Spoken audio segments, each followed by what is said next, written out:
Thank you. Good afternoon. I'd like to call the meeting to order and acknowledge that we are in Treaty 1 territory, the home and traditional lands of the Anishinaabe, Innu, and Dakota peoples, and in the national homeland of the Red River Métis. Our drinking water comes from Shoal Lake 40 First Nation in Treaty 3 territory.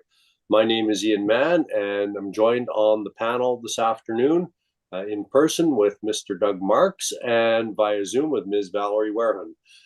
The assessment department personnel today is Matthew Harling, and the administrative personnel is Fran Picotto. We will be hearing applications for revision of the assessment rule in accordance with the Municipal Assessment Act. The matters for which revision is requested have been described in each application, and we will limit discussion to those matters. The statements that are made at this hearing are sworn testimony, and anyone speaking to the matters must be sworn in. Be advised that comparisons of assessments of properties are not considered evidence of market value by the Board of Revision.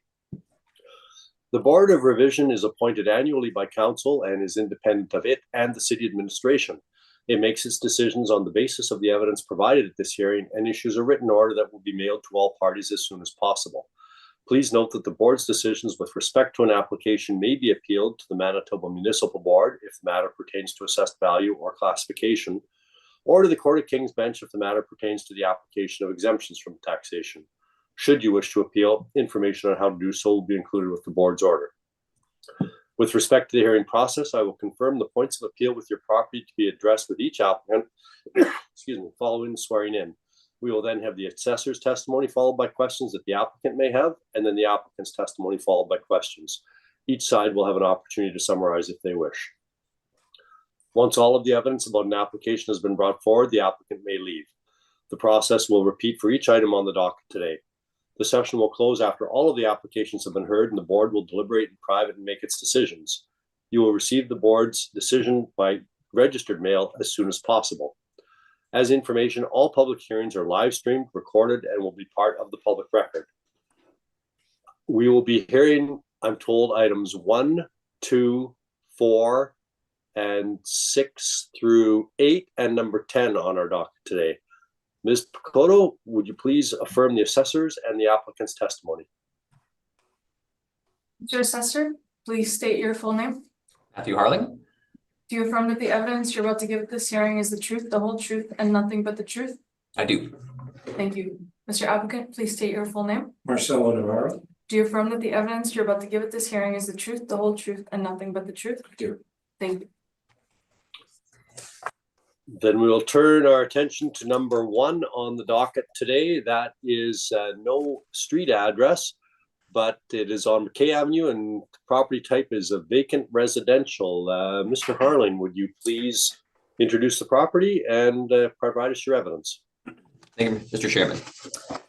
The file number is 24-3286. The roll number is 04000376 the address is again as indicated on McKay Avenue, and the owner is 305 McKay Avenue Limited.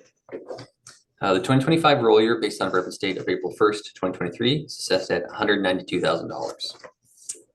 If we look below on page 1 of my brief, under the prescription information, you'll see this is BRES 1 or vacant residential low density. It is zoned for R1M residential single family medium, and the land area is 5,943 square feet. Turn to page 2 of my brief, we can see the subject property locations. So again, this is located on McKay Avenue. Just east of this would be Henderson Highway, to give some perspective of the major road that would be near. So this is located in more of the northern part of the city. If you look at the bottom of page 2, this is just an aerial view, just kind of again showing the area. If I turn to page 3 of my brief, you'll just see the actual parcel outline. At the top there, you can see an overhead view, just the rectangular shaped piece of land. This is part of the main holding, which would be the building just adjacent to it, as you can see. Turn to page 4, there's just some further photos of the piece of vacant land. You can just kind of see some photos of the rectangular piece of land here on page 4. And then on page 5, just another photo just from a different angle. So this is the piece of land that we're dealing with, or the parcel that we're dealing with today. Okay, if we turn to page 6 of my brief, we'll just see the valuation summary. So we're just assessing this on its land value. It's assessed at $192,000. And there was a sale on the property, but this is a multi-role sale that was involved with the main holding, and that's when it sold in 2020 for $3.5 million. If we go to page 7, my brief, we'll just see the zoning. As I indicated, this is residential RM1, so single family. Just a brief description, what can be built on this type of land or the zoning type. So again, intended to primarily accommodate primarily single family residential development in lower density neighborhoods. Okay, we turn to page 8 of my brief. See the subject properties about the land sale comparables. So the subject again, as indicated, is 5,943 square feet, zoned for R1 residential single family medium. We're applying assessing it at a land rate of $32.31 a square foot, which gives us the estimated value of, or gives us the land value of $192,000. If we turn to go up further in the chart here, we can just see the land sale comparables. So you can see some locations here where they're located. So Hazel Delver Avenue, Cindy Clausen Avenue, and then Sheraton Avenue. You can see the land areas range from 2,875 square feet to 4,999 square feet. The same zonings as the subject are SF's medium. Sale dates range from May 1st, 2020 to July 21st, 2022. And then you can see the price per square foot range from $35.50 to, or $33.04 to $44.01. And then we just turning to pages 9 through 12.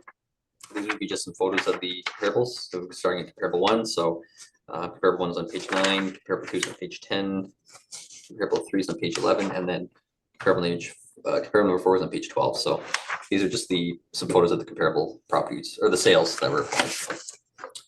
And lastly, on page 13, my brief is just some classification liability information, indicating again we're just assessing the property and its land value. And then pages 14 and 15 are just some further excerpt information. That being said, I believe that concludes the presentation, and I'm open for questions. Thank you. Thank you, Mr. Harlan. Mr. Navarro, questions? No questions, Mr. Chair. Thank you. Mr. Marks, any questions? No questions for me, thank you, Mr. Chair. Ms. Warhun, any questions? None, thank you, Mr. Chair. And I have no questions. Mr. Navarro, over to you. So I don't want to complicate this, Mr. Chair, but what I will say is that we're going to seek a confirmation on this because it is part of the package for 305 McKay. I don't know if that's the assessor's preference, or do you prefer a withdrawal? I mean, I guess ideally withdraw, but I mean, I don't know if that's something you can do with them at the moment, I guess, or not, or. I think it would just take longer. Okay. Okay. But, under the circumstances, I guess then we can just kind of seek we can leave it at that. Then that's fine. If it's going to be significantly more challenging, so. Yeah, Mr. Chair, we'll just ask for confirmation. Okay, fair enough. I'm guessing, Mr. Harling, from that you do not have any questions? I do not know. Okay. Ms. Warhun, any questions? None, thank you. Mr. Marks? No, thank you. And I don't have any questions. I think under the circumstances, well, I'll ask, is there any need for summary from either party? I'm good on my end, thank you. Okay. Then we will conclude that matter and move on to number 2 on the docket. And that is also some vacant residential land, as I understand it, on McKay. And Mr. Harlan, can you please introduce this property and provide your evidence? Thank you, Mr. Chairman. The file number is 24-3287. The roll number is 040003768800. Again, the address is on McKay Avenue, and the owner is 305 McKay Avenue Limited.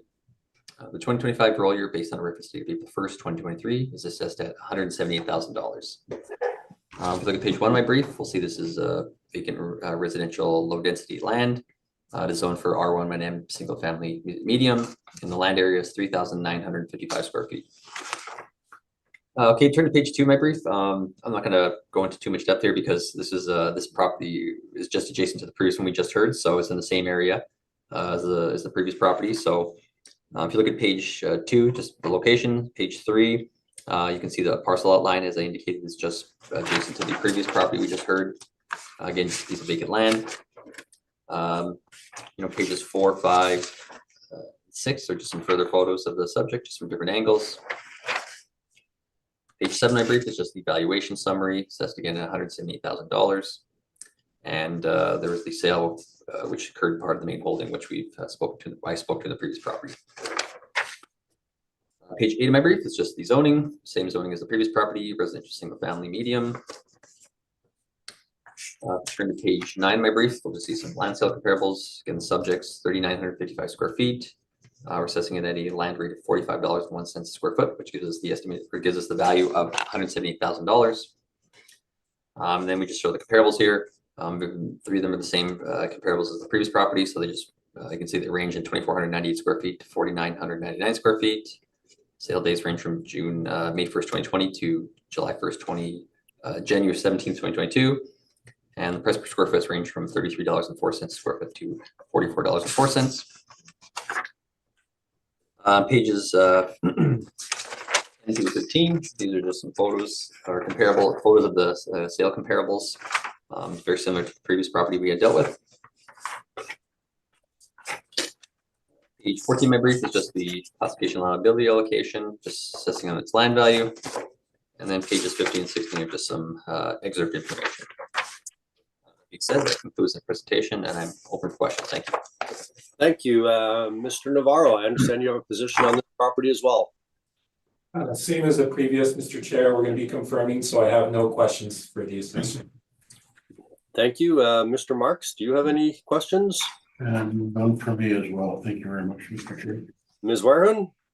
None for me. Thank you, Mr. Chair. And I have no questions. And given the position, Mr. Navarro, is there any need for a summary? None for me. Okay, Mr. Harlan, summary? No, I'm good. Thank you. Okay, then we will conclude this matter. And number 3 has been withdrawn. As I understand it, Ms. Pacoda, that's correct. It was withdrawn.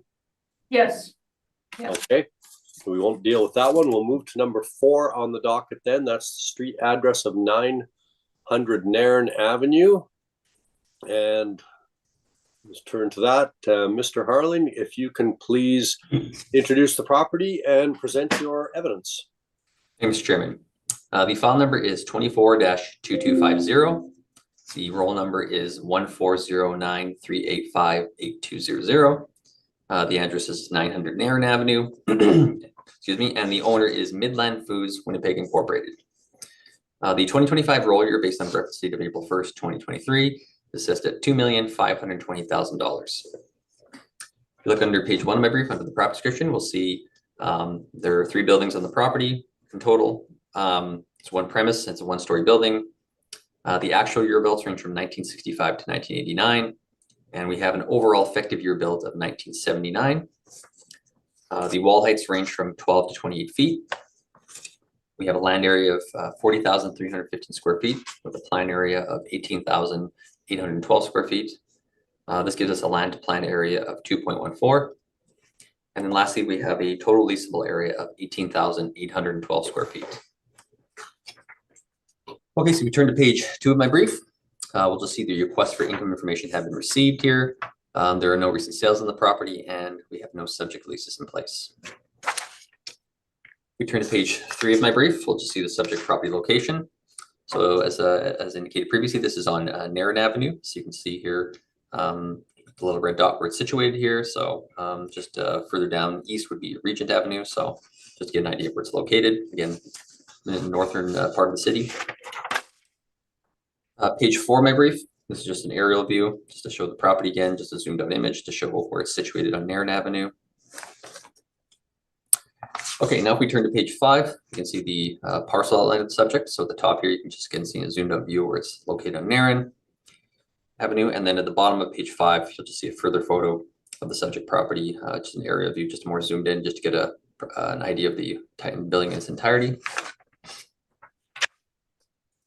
Okay, now if we turn to page 6 of my brief, this is the photo of the subject property. I apologize, I made a mistake in I kind of zoomed in closer on the property adjacent to it. So it's, if you look at the page 6, the building itself, the property we're dealing with is the one on the right, left-hand side. So, yeah, just you can just get an idea there. You can see the different, as I indicated, 3 buildings. So you can see there's the lower wall height, and then it gets bigger as you go up. Page 7 of my brief is just some further photos, just probably from a different angle. Again, you can kind of see here on page 7 at the bottom here, it's the rear of the property. And then on page 8, again, this is this is the property adjacent to it. So it's a street view photo, but it's the project, the property to the left of it. So I just made a mistake in just putting a picture of the wrong property. But you know, from the previous photos, I'm sure you can get an idea of the building itself. So. Okay, if we turn to page 9 of my brief, we'll see the income workup.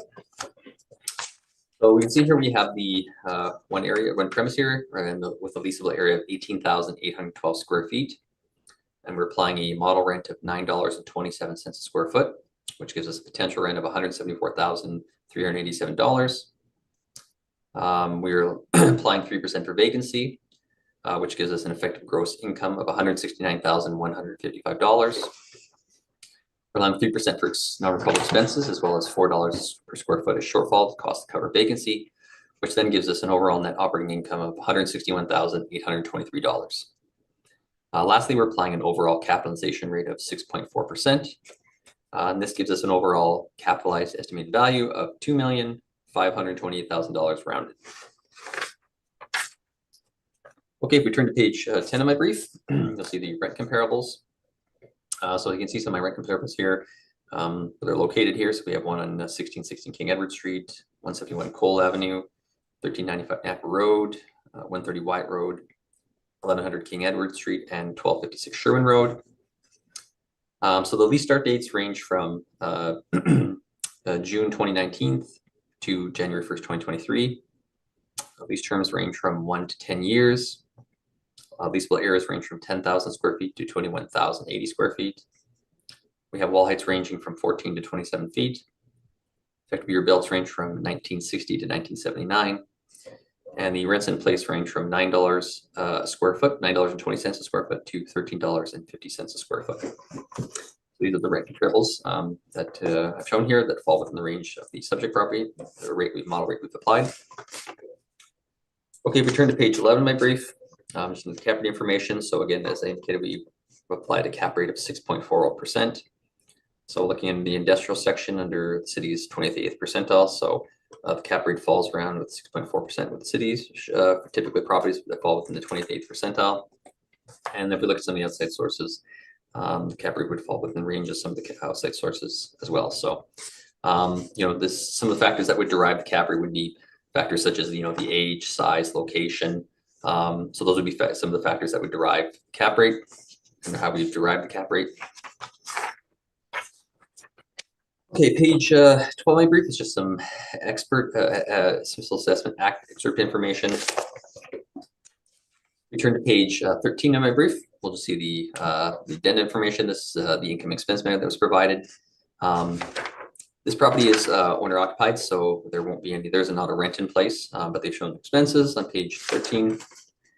Page 14, this continues.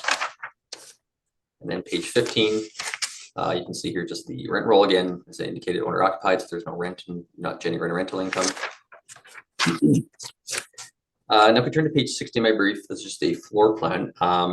So as I indicated, the wall heights of the building range from 12 to 28 feet. So I don't have a picture and pledges of the warehouse space, but this is the front of the building. This is the office space. So this is just kind of a floor plan of just the office space. So behind is where the warehouse space is. So henceforth, why there's a lower wall height. This would be just again a floor plan of the office space in the building. So and then we turn to page 17 of my brief. This is just a permit that was taken out. This is again from 2021. So this is just some interior alterations that were taken out. Interior alteration permit was taken out. So just to show that the property is, they were doing some maintaining it. So the property had been maintained. And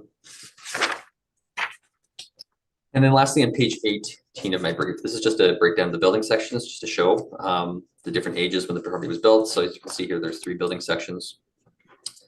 So as indicated, the first one here at the 5,250 square feet, this would be the office space. As you can see, it's got the 12-foot wall heights, effective year built in 1965. And then we have the 2 building sections 2 and 3 at 3,984 square feet and 9,578 square feet. And they're built in respectively 73 and 89. And you can see the wall heights range from 20 feet to 28 feet. So this would be more of the warehouse space. So as indicated, there's some office space in the front, and then you have the warehouse space in the back. And then lastly, on page 19 of my brief is just some vacancy support for under the Johnson report, just some vacancy, just to show that the vacancy is supported. It continues on page 20. I believe that will conclude my presentation, and I am open for questions. Thank you. Thank you. Mr. Navarro, questions? Sure. Mr. Harlan, I'm looking at page 10 of your report, Correct. Yes. and I note that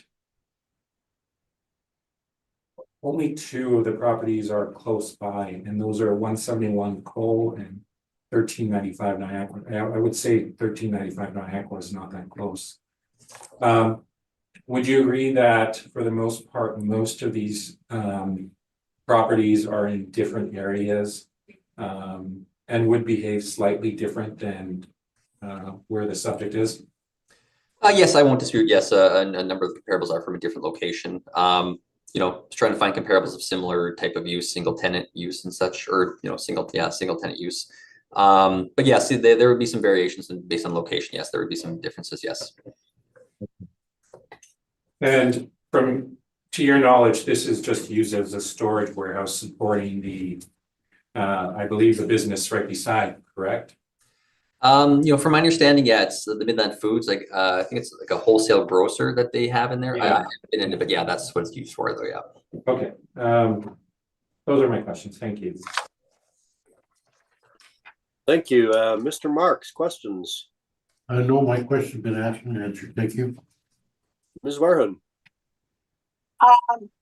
Mr. Assessor, these are all model driven? Correct. Everything here is, yeah, all derived. Yes. Okay, and the mailer on page, let me see here, 13, I'm just looking at their NOI and I'm looking at your NOI.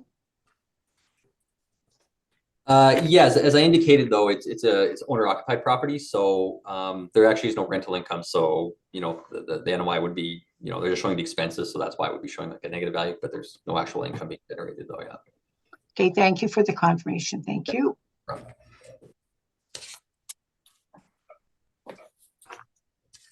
I have a question with respect to the cap rate that has been generated by the model at 6.4%, I think. Page. Yeah, page. Yes, page 10, or sorry, page. Anyway, I'm looking at the chart on page 11. Okay, this is industrial. Would you classify this as single tenant A, industrial A, or industrial B? Clearly not multi-tenant, but which of them? Yeah, I mean, obviously, like typically, I don't like to pick one. It just trying to show a range of the outside sources what they're indicating. But if you had to look at an A and B, an A would be more of a premier quality. So yeah, I guess you could say B would be more of the type of property. I guess if you had to pick a range, I guess if you will. So being a bit older, obviously, based on the age and some of those factors. So. Okay, and you indicated that the cap rate would be affected by things like age of the building, size of the building, location of the building. This is on Nairn Avenue. Is that a good location, a poor location, or a neutral location for a storage warehouse such as this? Well, like I said, this is like obviously Nairn Avenue is a very, it's a bit like I live near, so it's a more of a busier road, obviously, so it's got a lot of exposure. But in terms of location, I guess, like, I mean, there is like a lot of mix here. There is storage and there is retail, obviously. So it's a kind of a mixed bag of properties in this area. So, I still think, based on, being the fact of it, I think it would be a positive personally, just based on, some of the access and, visibility and things of that nature and the exposure. So. Okay. My last question about cap rates is the use of the building, the nature of the building. We've heard that this is primarily used for storage or as a storage warehouse.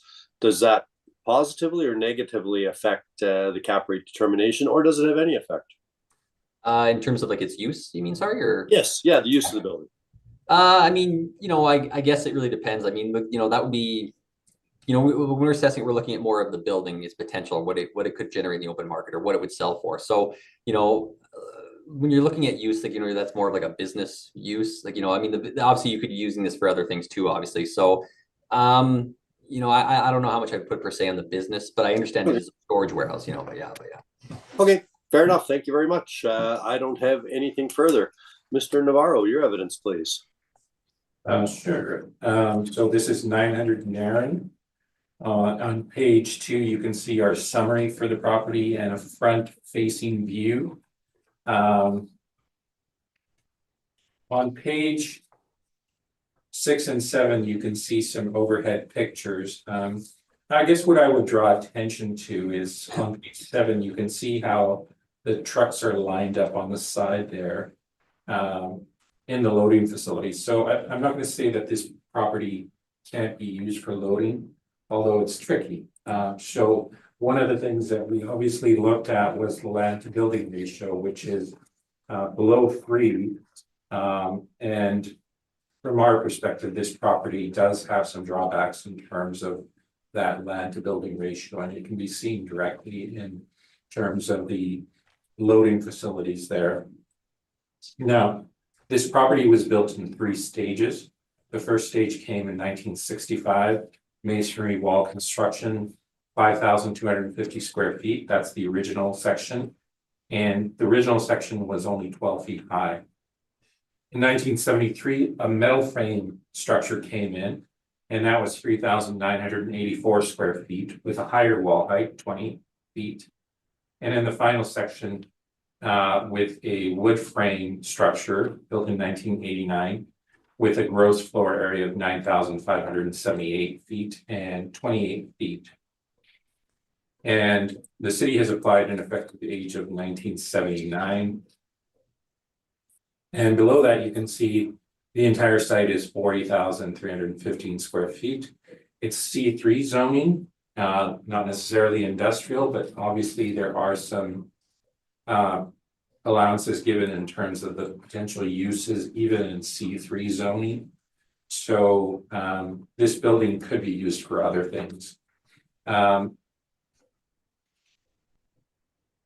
If you turn to page 11, we are using the income approach. We have a rentable area of 18,812 square feet. And you see a set of comparables there that we looked at. Most of them are coming from the St. Boniface and Transcona area. So relative to where the subject is, the range of the leases is from $4.25 per square foot to $9.95 per square foot.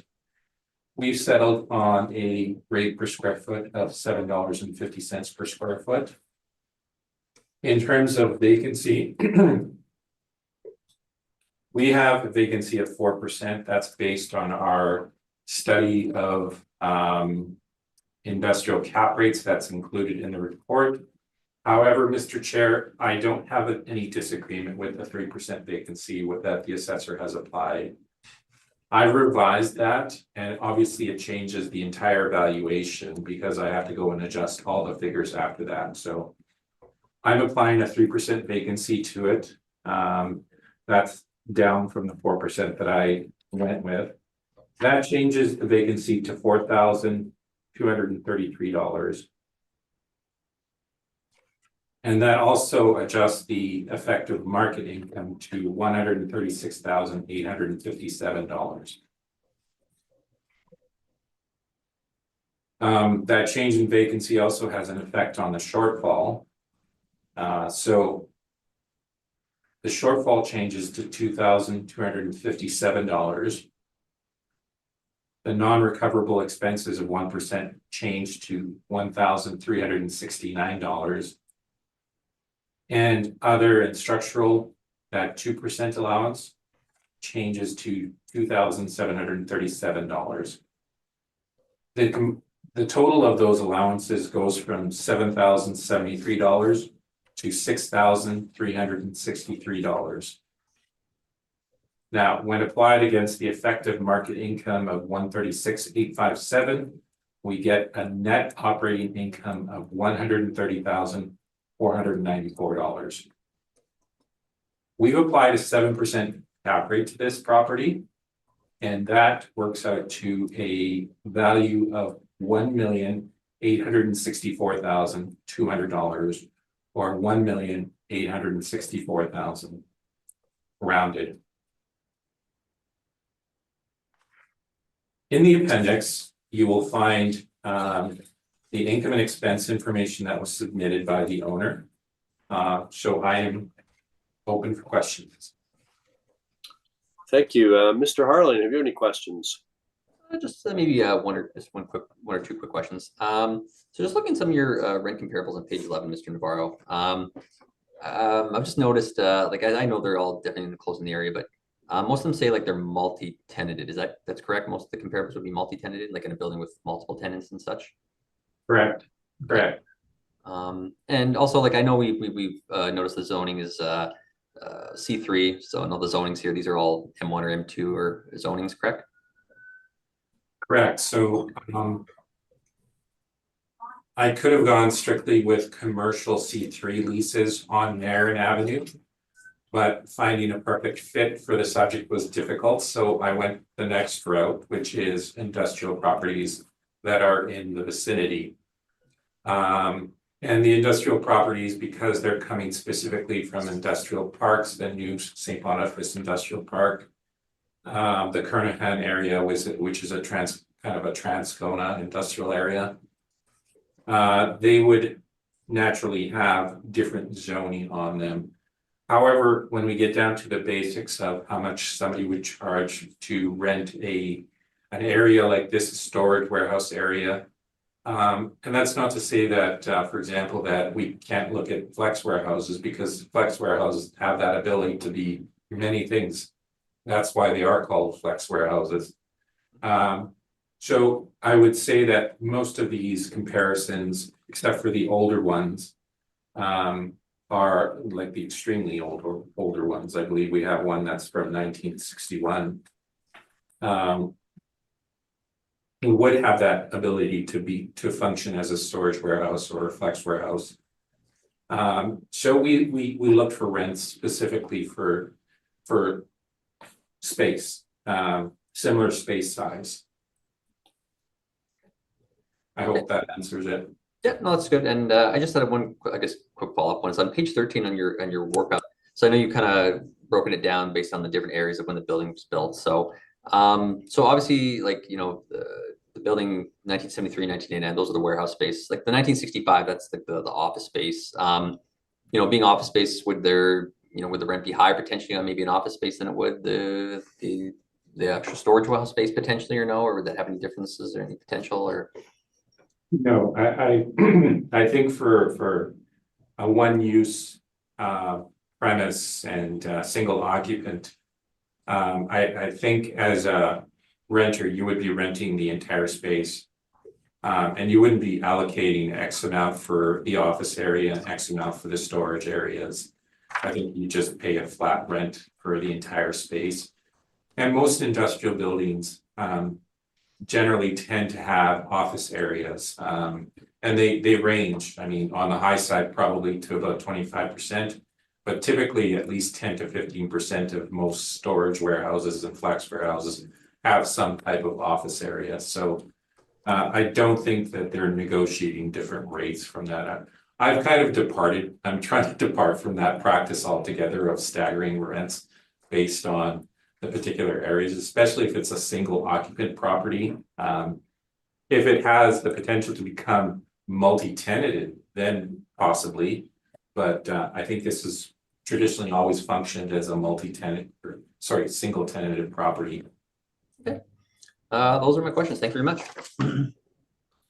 Thank you. Ms. Warren, questions? I do not, Mr. Chair, thank you. Mr. Marks, any questions? Yes, I've got one. On in your brief on page 12, it was stated that the cap rate was going to be 8% of this property, but we're calculating it is 7%. Okay. It's probably a holdover from a previous cycle.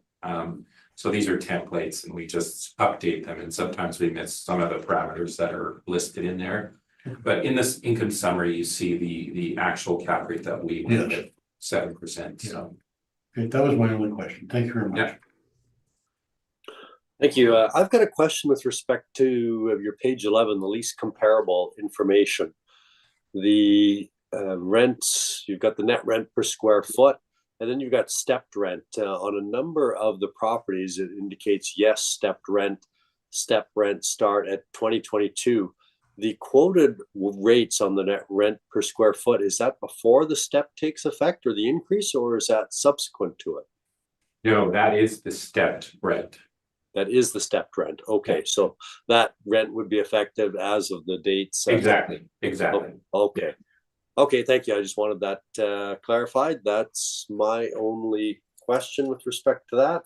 And thank you. Mr. Harling, any summary? No, I'm good on my end. Thank you very much. Mr. Navarro, any summary? No, I'm good, thank you. Okay, then having heard the evidence, we will conclude that matter and move on to the next matter on the list, that being number 6, the street address of 521 Goldsby. Sorry, I just have to make a note about Cole is withdrawn. I'm led to believe. Ms. Makoto, that was withdrawn? Yes, that was Yes. Okay, great. I'm just confirming that for the record. And if we can move, please, Mr. Harling, to the 521 Goldsby address. If you can introduce that property and provide your evidence, please. Hey, Mr. Chairman. The file number is 24-2044. The roll number is 0204-123-5500. The address is 521 Goldsby Street, and the owner is Gaynor Holdings Limited. 2025 roll year based on the reference date of April 1st, 2023 is assessed at $3,124,000. Look under page 1 of my brief under the prop description, we'll see there's one building on the premise or the property. We have 11 premises in total. It's a 1-story building. The actual year built range is 1957, and we have an effective year built overall of 1961. The wall heights range from 17 feet, or the wall heights are 17 feet. Construction class is masonry bearing walls, and it is zoned for M1 manufacturing light. Land area is 102,797 square feet. The plan area of 25,769 square feet. This gives us a land to plan area of 3.99. And then lastly, we have an overall leasable area of 25,545 square feet. If we turn to page 2 of my brief, we'll just see the request for information has been received. There have been no recent sales on the property. And if you look at the bottom of page 2, we have some information regarding some of the subject leases that we have in file in place. So you can just see a breakdown of some of the leases there, when the lease starts were and the lease terms. So you can just get a brief area of those. Page 3 of my brief, we can see where the subject's located. So again, this is located on Goldsby Street. So you just see where it's situated.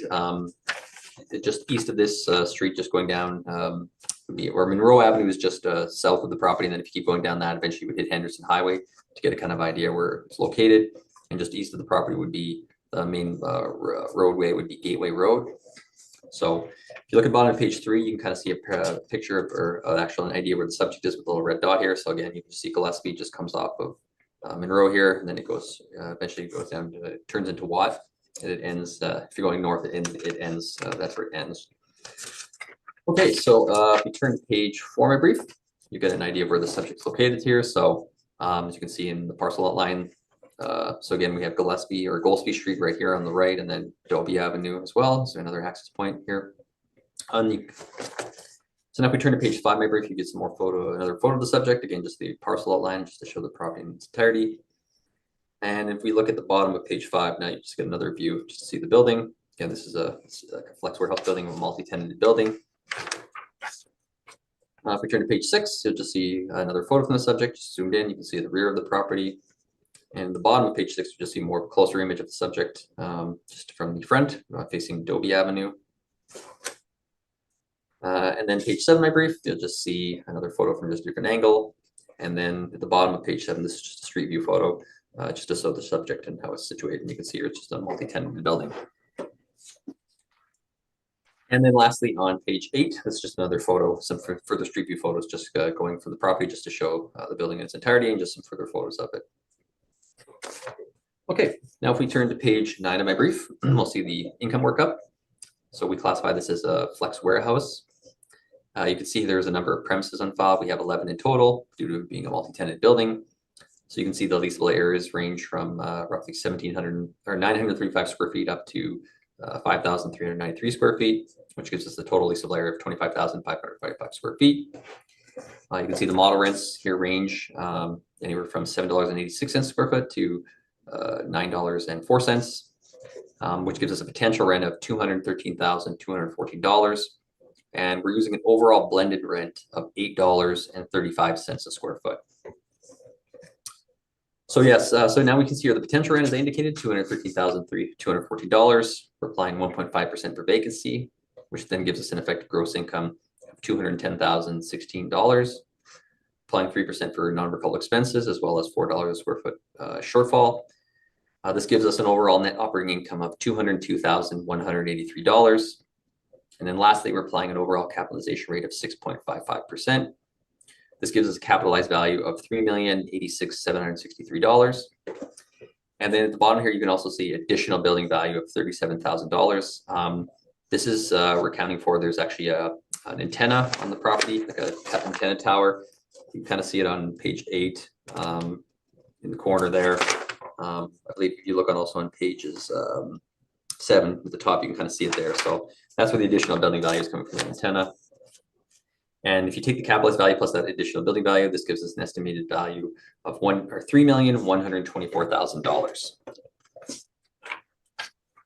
Okay, if we turn to page 10 of my brief, you see the rent comparables I've applied here. So there's a number of comparables, continues actually on page 11. There's one on page 11, but so you can see here the rent comparables, some of the locations. So we have 951 McLeod, we have Johnson Avenue, another one McLeod, Dobie, which is on the same street as the subject, Desmirons and McLeod, and then 60 Hoka. So these are all very close in the same subject market region as the subject. So you can see the leasable areas range from, the lease start dates range from January 2018 to June 2022. Leasable areas range from 650 square feet up to 7,400 square feet. Wall heights range from 8 to 24 feet. The effective year builds range from 1965 to 1986. And the net rents in place range from $7.50 a square foot up to $15.78 a square foot. And yeah, so I believe so if you're looking at some of the model rents we've applied, I believe they fall within the range of the comparables, so they would be supported. Okay, if we turn to page 12 of my brief, again, we're applying a cap rate of 6.55%. So under the industrial section, as I indicated, 28th percentile, so 28% of properties that we apply for industrial cap rates we apply for industrial properties fall within this range. So it does fall within the range between the city's 28th percentile. And again, looking at some of the outside sources, it would fall within the range of what they've indicated as well. So I believe the cap rate would be supported by that. And as indicated with previous properties, factors that would drive cap rate would be factors of age, size, location. Cap rates again are to derive risk. So those are some of the factors that would drive the cap rate. Page 13 is just some accurate information. If we turn to page 14 of my brief, this is just the income and expense mailer that the property owner has provided. So you can kind of see here how much income they're generating here on the top here, and then you can see their net income at the bottom of page 14. This is continued on page 15, just a further photo, or just another page of the income expense mailer. If we turn to page 60 of my brief, you'll see the actual leases in place here. So, these are net leases. As you can see here, they have the monthly rents, and then they have the recoveries they're recovering. So these are the rents in place. Page 17 is just another photo, or another part of the expense matter, just showing that they were compliant. If we turn to page 18, this is just a floor plan we have in file. Again, it's a little bit older, as you can see here, but as I indicated, it's a multi-tenanted building, so you can just get an idea that there's multiple units. You can kind of see here the 1 through 11, just to show that the different units here. So, and then you can just kind of see where it's situated and just parking and everything like that.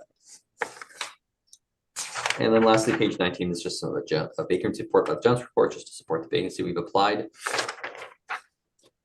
And that being said, I believe that concludes our presentation, and I'm open for questions. Thank you. Thank you. Mr. Navarro, any questions? I don't have any questions. Okay, Ms. Warren, questions? None at this time, Mr. Chair. Thank you. Mr. Marks? And none for me, thank you. Well, I'm not going to make it a clean sweep because I do have some questions. Mr. Harling, I'm looking at the subject property leases, and those subject property leases were transferred, or I guess added from the income and expense mailer. Yeah, correct. We would, we try to update them, in our system as much as possible. And sometimes obviously some are out of date sometimes too. So, but yes, those are some of the leases that we have in place there. Yeah. Okay, and the net rent per square foot in all cases is less than the blended rate or less than the rates that are assigned by the model. Correct. Yeah. Okay. Yeah. One factor I guess you would have to look into that is like, as you can see here, not all of them, but there are a number of some of these subject leases that are older. Like for example, we have one at the lease start date was 2017. So some of those we have a couple of older leases that were in place. So that would be, when the rent comparables I've shown, I try to show ones that are more recent. So yeah, so there's going to be some variation in that. If you actually look at the income expense mailer on page 16, I think some of these are actually more up to date than what we have. You can kind of see here, like if you go on page 16, you can actually see when there's actually the ones in the one that are the 2017 leases, but the majority of the leases, yeah, we have 2022, 2020. So, I apologize. I didn't actually, I guess I should have verified which ones were in, because I can't remember last time this was updated. So, Okay. yeah. So, but I think maybe it is actually pretty close to update, but some of these are 2021. If you look at if you just look at the mailer, if you want to cross-reference to make sure they're up to date, I guess. Yeah, but yes, there is a little bit of variation in some of the rents. Yeah, so I didn't go through all of them, but okay, fair enough. And the Bell cell tower, yeah, you had added that. Now that's the 37,000. Correct. That's the additional building value or additional value, if you will. Yeah. But it looks to me as though that's a rental amount because they've got a monthly rent amount of 1,083. Is that rental amount reflected in any of the rental areas, or is it just, given a one-time value of $37,000? Yeah, like I said, like, you can see there, obviously they are capturing on the income expense on page 14, they are capturing income from that tower, right. Roughly 13,000. So yes, we have added it as like a detached structure. So yeah, it's kind of it would be like a cost value. So we look more like on depreciation and those factors. So that's why the value's, I guess, a little different than what they're indicating on the income side. So. Okay. That brings to mind a number of questions, but that's probably more for Bell than anybody else. But okay, thank you very much. I don't have anything further. Mr. Navarro, your evidence, please. Okay. 521 Goldsby. On page 2, you can see our summary. You can also see that this is an older property, and that's not saying that it probably hasn't been updated somewhat. But this is also an older industrial area, so it doesn't have the features that the newer industrial parks have in terms of access and egress into them. That is also a consideration that we accounted for in the cap rate. You can see the pictures of the overhead on page 7. And 8.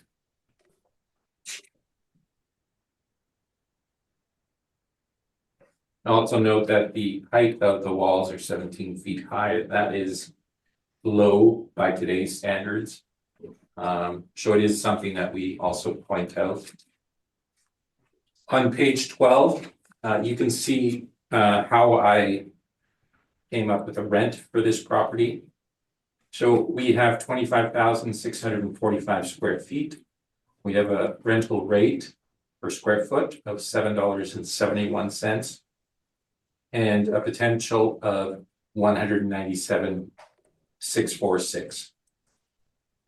Now you can see that for the most part we've gone with the leases, and you'll see some numbers that are shaded in blue, and those are situations where I've gone in there and made an adjustment. So I've broken away slightly from the rental rate that's been posted. Please keep in mind that this rental rate is actually still valid for the subject. So these rental rates actually extend beyond the reference date. So they are valid. However, I'm finding that I'm making some adjustments on rents where the leases are expiring sometime in 23. And not for the properties where the leases are expiring in different years, like 24 and 27 or 25. I'm not making adjustments on those, but I will make some adjustment on leases that are expiring in 2023. So I've obviously made some type of increase on the ones that expired in 2023. You can see the Eco Green, that one is $7.95. That is perfectly valid for our reference period, but I've adjusted it upwards. And that goes for the other three. That is Southwest Fire, ASA, I think that's Alloy actually, and First General. Now, why did I pick 825? Well, you can see a set of comparables that I looked at on the following page, on page 13. And I'm taking reference from those rates that are in there in trying to establish some type of increase for these particular units within the property. So again, we've gone with a rent of $7.71, which we think is fair. And I'll ask you to turn to page 16. So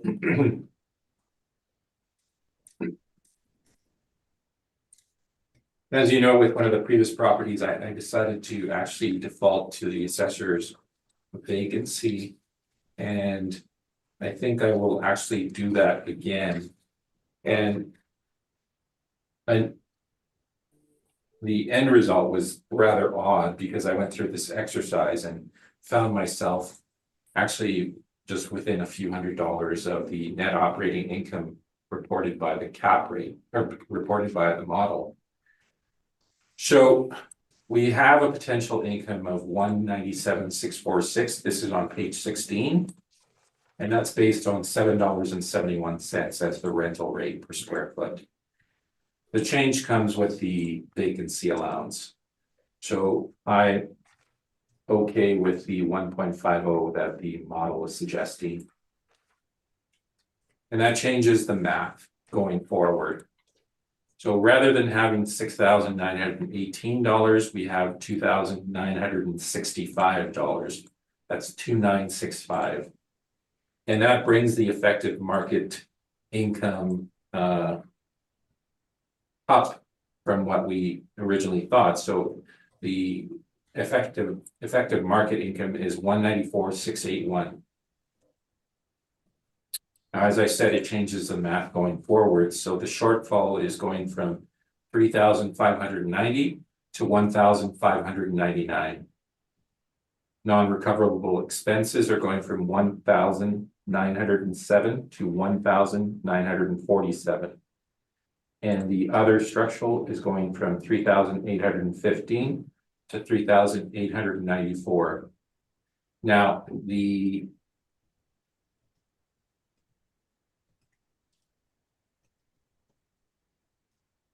just bear with me for a second. I'm just going to double check that last number.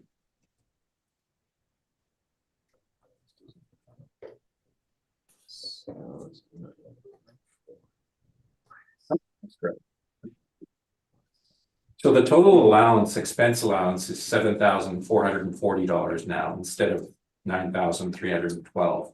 That's 7,440, 7,440. Now we have two additional income sources that were listed for us. So we've included them in there. We have $2,400 or $2,400 of storage income and rooftop income of $13,000. So that's an additional source of income of $15,400. And that is added to our effective market income minus our expense allowance. So I will take you through this again.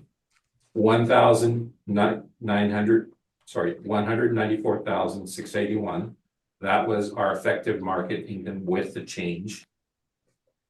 And we subtract 7,440 from the expense allowance. That gives us $187,241. That's 187,241. But we're also adding income to that. So we're adding an additional 15,400 to it. So that brings it up to $202,641. So as I said, that's only a few $100s away from what the model predicted. So 202,641. Now we've applied a capitalization rate of 7.50 to this property. And that is, if you look at our cap rates on page 14, that would be in the investment grade B, on the high side. So we have a value of a capitalized value of 2,701,880, or sorry, 2,701,880. So 2,702,000 rounded. Hopefully that wasn't too confusing. In your questioning, if you need any refresh on that, I will be glad to give it. So that's the corrected value then of 2,702,000. 2,702,000, yes. And we've included the income and expenses in the appendix, so I am open for questions. Thank you. Mr. Harlan, questions? Just one, just a quick question, like, you know, it's like I said, yeah, I know we're almost identical in the income now, so there. I guess in terms of the cap rate, I guess I'm just curious, because I know it falls within the range of what you've shown here. So what, like, I know you show some site-specific factors, so I guess what site-specific factors would you say, you know, helped you derive the made you to come to derive the 7.5 cap, I guess? I think it's the age of the property, the age of the area, and also the wall heights. So this is a kind of an older industrial area. I think it would be very comparable to the old St. Boniface Industrial Park, Mission Industrial as it's known. Mm-hmm. So I just don't think this property has some of the features that the newer areas have. So that would be one of the reasons, but yeah, I don't entirely disagree with the point that I mean, it certainly, I think the age of the property is what's, you know, kind of steering us to the higher end of the cap rate rather than anything else. Okay, no, that's great. That's the only question I had. Thank you very much. Thank you. Mr. Marks, questions? My question has been asked and answered, thank you. Ms. Wareham, questions? Mine also have been answered, thank you.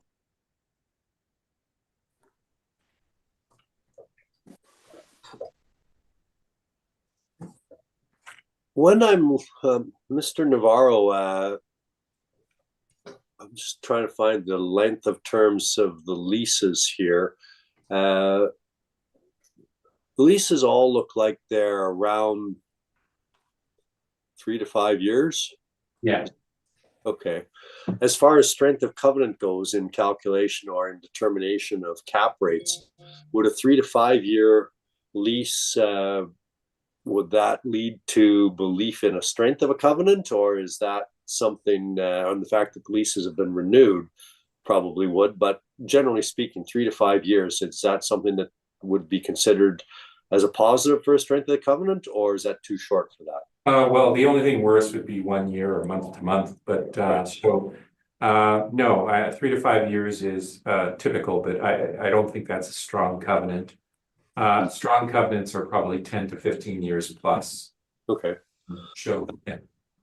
And a 3 to 5 year lease or a 10 or 15 year lease, which would be more likely or which would be more common in a flex warehouse? And what I'm asking about is the nature of the business. It does a flex warehouse necessarily call for or necessarily have shorter term leases, which might affect the covenant strength? I think that's kind of built into the notion that this is an older property, so you're not going to have the strong covenants that you would find in newer warehouses that offer more. So if you look at a typical scenario with a new warehouse, higher wall heights, a lot of added benefits. Plus, in terms of the tenant improvements that are allowances that are given, those require tenants that have the ability to pay over a long term, and you tend to find stronger covenants in those newer properties. In these older properties, well, so you will find tenants that move in and out more often. And that's speaking generally, not just of this property. So the age of the property, I think, not only affects, the fact that I mentioned this is an older industrial area, but it will also affect the type of tenancies that you bring in as well. Okay, thank you. I don't have anything else. Mr. Harlan, any summary? No, I'm good. Thank you very much. Okay, Mr. Navarro? No, I'm good, thank you. Okay, and then having heard the evidence, we will conclude that matter and move on to the next item on the docket. That's at number 7, street address of 601 Bowman Avenue. Mr. Harlan, would you provide an introduction and the evidence on this property, please? Thank you, Mr. Chairman. The file number is 24-2826. The roll number is 0204025730. The address is 601 Bowman Avenue, and the owner is 88888 Venture Corp Incorporated. The 2025 roll year, based on a reference date of April 1st, 2023, is assessed at $4,101,000. Okay, we go to page 1 of my brief. We'll see the property description information. We'll see here there are 9 buildings on the subject or on the property. We have a number of 54 premises on file. The stories range from 1 to 2 stories.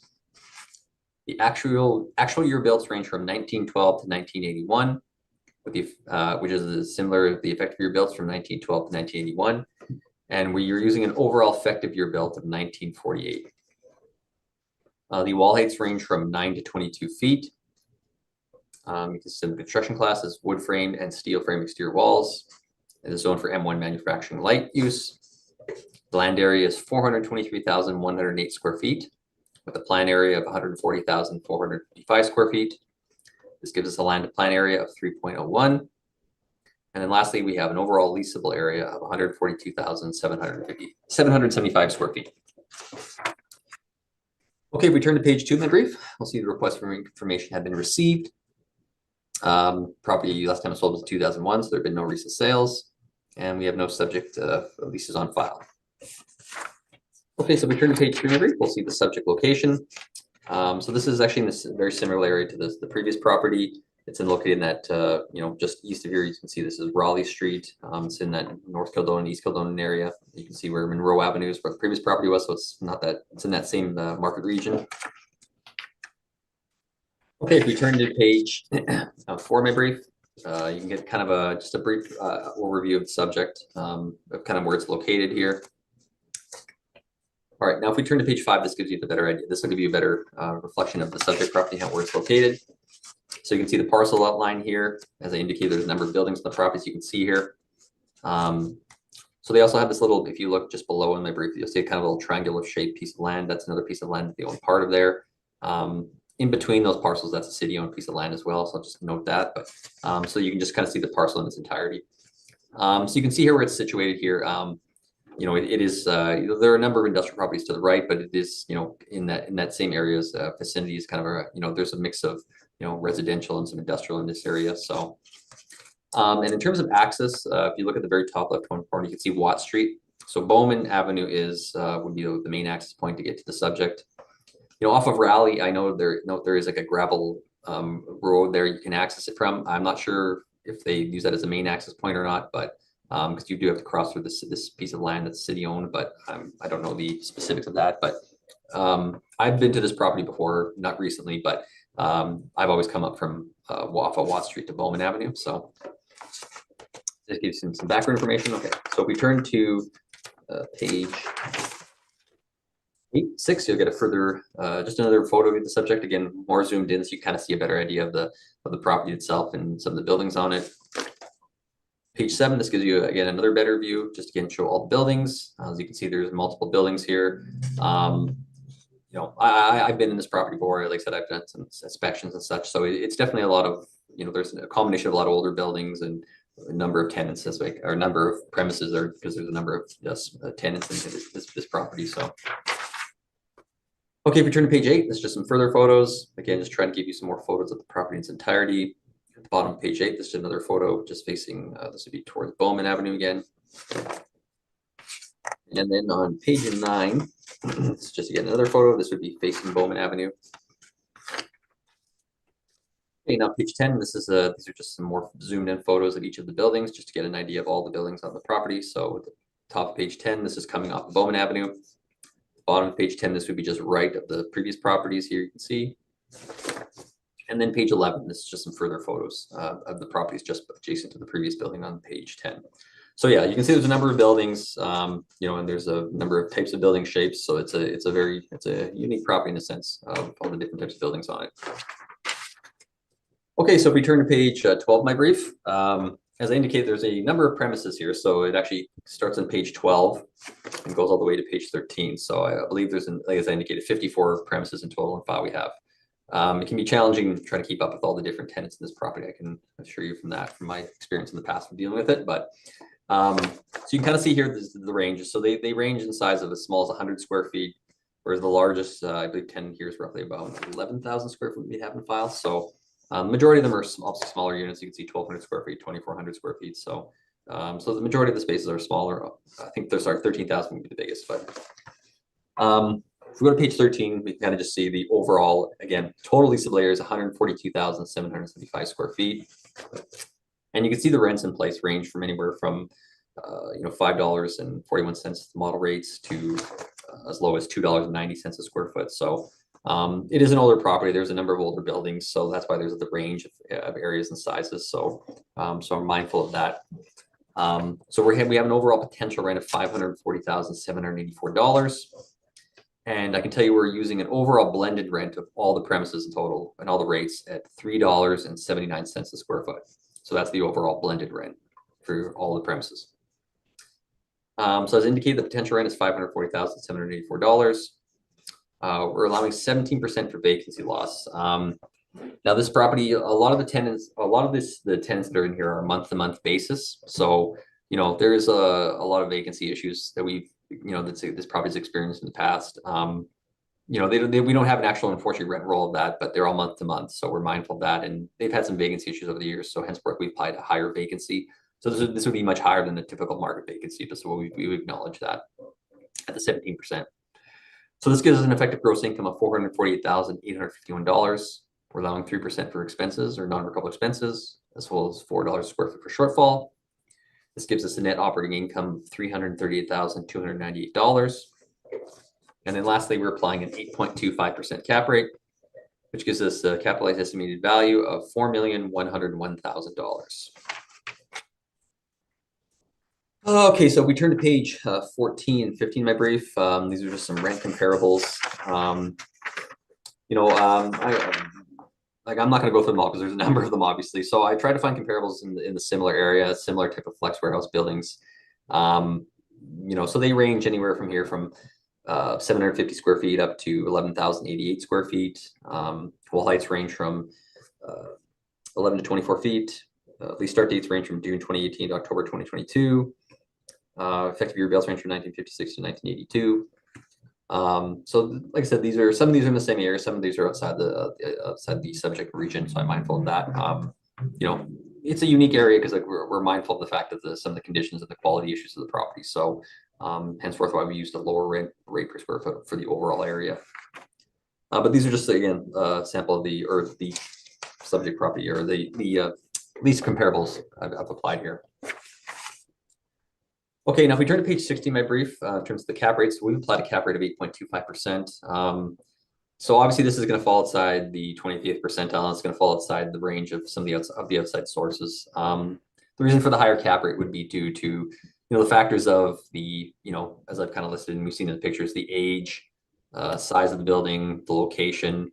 You know, so these are some of the factors that why we apply higher cap rate, just because we're mindful of the fact of some of the issues of the property, and those factors, being older, and a lot of the other buildings have been built in different stages and such. So, so this cap rate would be reflective of those reasonings and why it would fall outside the range. So, because it's not a, if you want to call it investment grade property, yes, based on its condition and quality.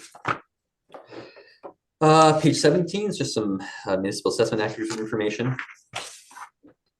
Page 18 of my brief, this is the income expense matter they provided us. So they've indicated it's net income, and they provided other expenses and how much they're generating on the property. This is continued on page 19. And if we turn to page 20, as I indicated, they just say, they indicated multiple units, and they're all month leases. So they're not like a typical, 3 to 5 year lease like we've seen some of the other properties.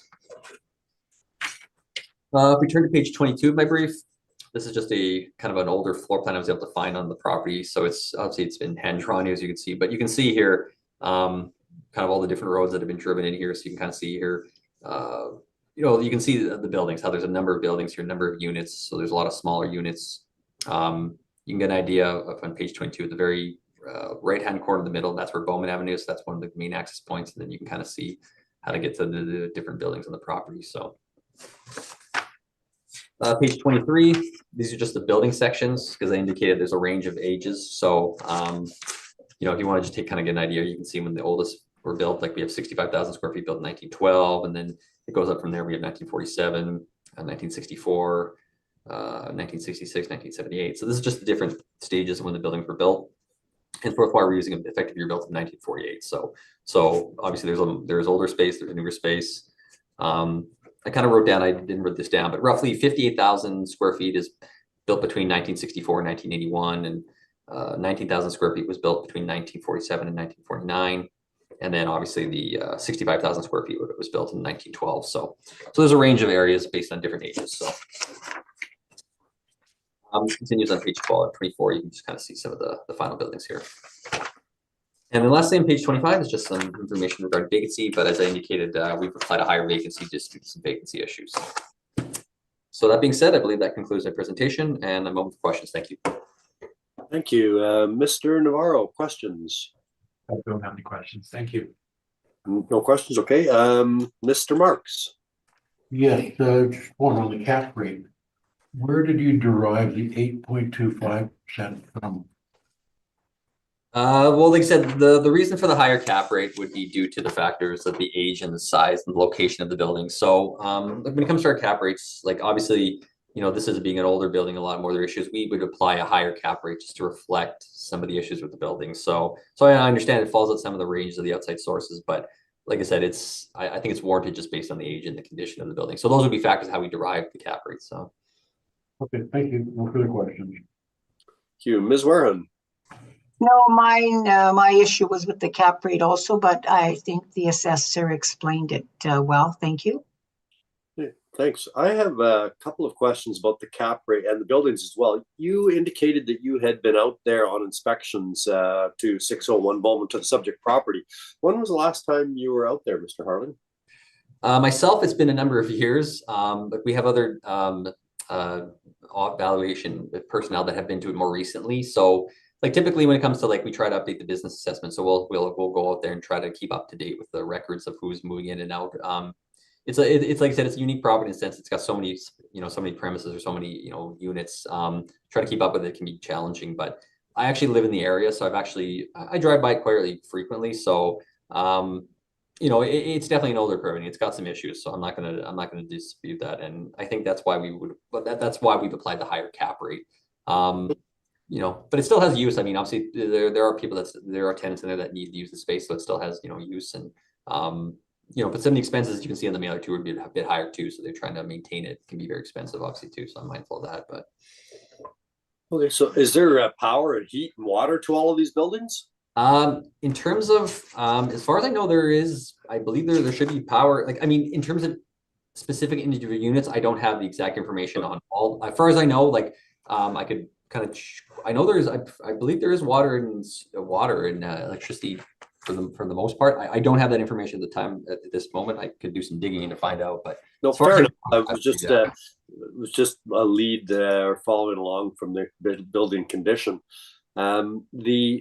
parcel that is separated by the right of way or by whatever that is, it's that the city, it looks like a right of way, but I'm not entirely sure. That triangular piece, is that included in the land plan ratio? Because that looks fairly unusable. Yeah, I believe it would be included. It would be. You know what? I don't think I've never like I said, I drive by here all the time to come to the office, and I've never actually seen it being used. So I think it might be just some additional land they have. So like I don't know if they really use it for anything. Okay. Yeah, because like I said, yeah, I know what you're talking about, but yeah, it would be included overall in the lease of or the land plan, if you will, though. Yeah. Okay, and then my last question relates to the drawing or the hand drawing on page 22. Is that, and I'm looking at the left-hand side, Yeah. Gateway Street is toward the left, or that'd be the east side of the property, presumably. Yeah, so you have Raleigh here, yeah, Gateway, yeah, correct. Yeah.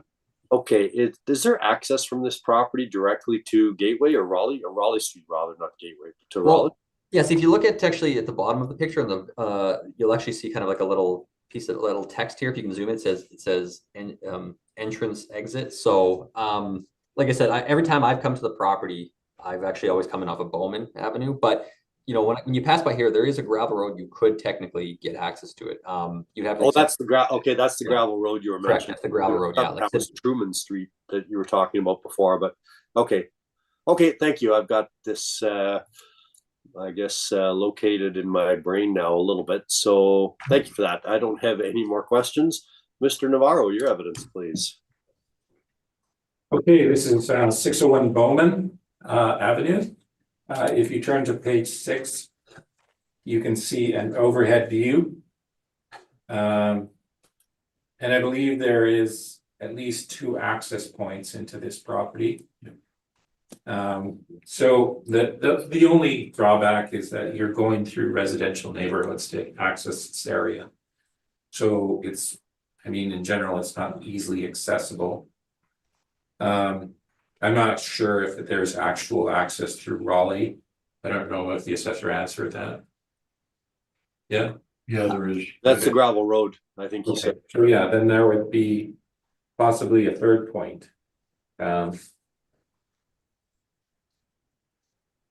So on page 9, you can see an overhead view of it.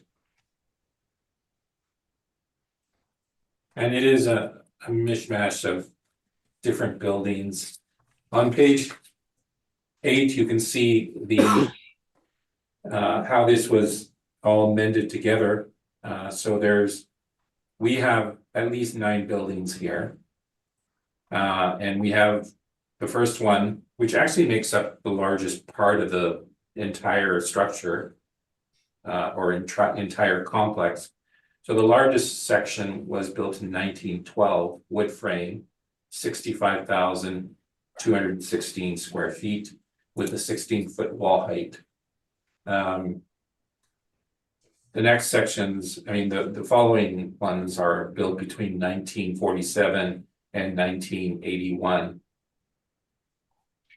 So, I mean, this is an older property. So when you see an effective age of 1912 to 1981, that really is the range of the buildings themselves. It's not a reflection of you know, the property being anywhere near or close to 1981 in terms of age.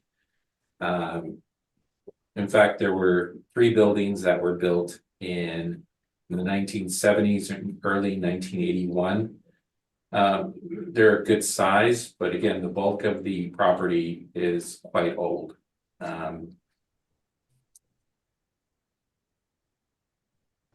So these are mainly multi-tenanted buildings with roughly 1,200 square foot units. Most units have small office and washroom, and the remaining space being warehouse with rear loading door.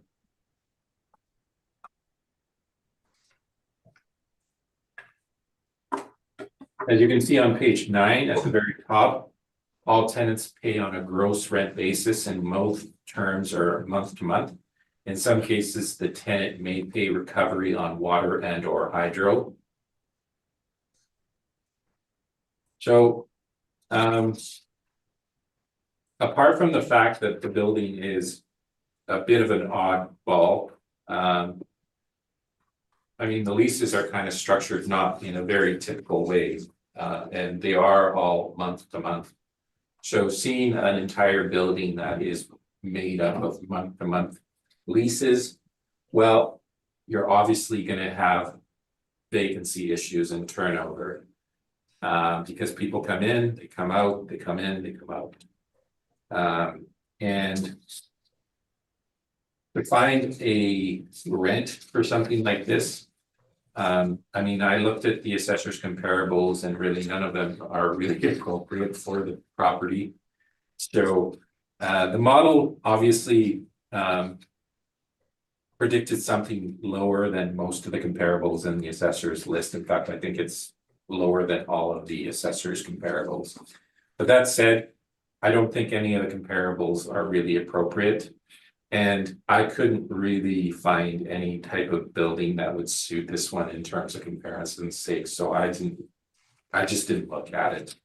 What I did look at though is if you turn to page 36, and that is where you see the income expenses that had been provided by the owner. So you can see that the rental income itself is only $452,701. Now, that actually works out to $3.17 per square foot. And we've gone with a rate of $3.33. I think everybody is kind of overshooting the rent on this. I don't think this property has very high potential in terms of overall rent. It's clearly demonstrating that it has ongoing issues in terms of, turnover, and that leads to the vacancy allowance that's been put there. Is that 17% appropriate? I don't know. This is a unique situation. So we've put a rent of $3.33 on it. That gives us a market income of $475,441. That is slightly higher than what the property brings in.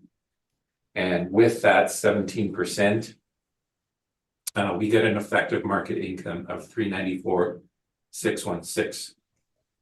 I'm sure most of you probably caught that there's an error on this one as well, and that is the shortfall and non-recoverable expenses, which predate this cycle. And obviously this is what was being done by Altus Group in previous cycles. So let's just go ahead and correct this. The 4%, the $4 shortfall equals $97,087.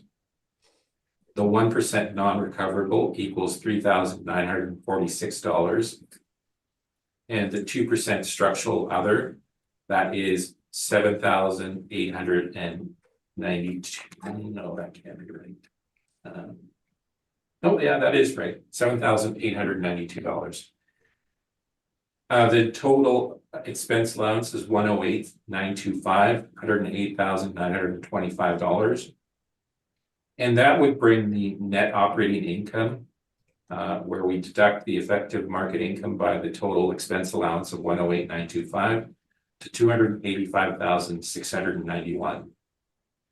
Now we've left the cap rate at 8.50, and that gives us a value of $3,361,071, or $3,361,000. To be honest, I actually considered a cap rate higher than this. I think this is one of those properties that maybe what we've done with it doesn't do it justice. But this is what I've gone with now, with the correction of those parameters that are on the expense side. So we are recommending a value of $3,361,000 rounded. And in terms of the appendix, there are pictures, and there is the income and expenses that were also included. I'm open for questions. Thank you, Mr. Navarro. Mr. Harlan, questions? Just kind of an observation more than anything. I think it might be a typo, but I just noticed on page 13 of your brief, when you indicate the market rent, like I said, because I know you're using a 332 rent. At one point, you did say because it says you accepted the rent at 378. I guess I'm assuming that's just a typo on page 13, or. I would say so. The rent that I went with was obviously different. Okay. So I can see that I didn't go back and adjust that, but what I would say to that is, look, this property is not, it's not grossing this amount, let alone netting this. So I think both of us have overshot the rent. So I've gone with a rent that's slightly lower than yours and slightly higher than the actual. So I hope that explains it. Yeah, no, I figured it's just as more of a typo than anything. And you know what, like I said, I think we both understand the, issues with this property or some of the, unique features. So, yeah, so I mean, I know they'll lease are month to month, but I guess you're right. They don't really report how much, well, I guess, actually, let's not worry about that. Let's just say, yeah, that was the only question I have. Thank you very much. Okay, thank you. Ms. Wareham, questions?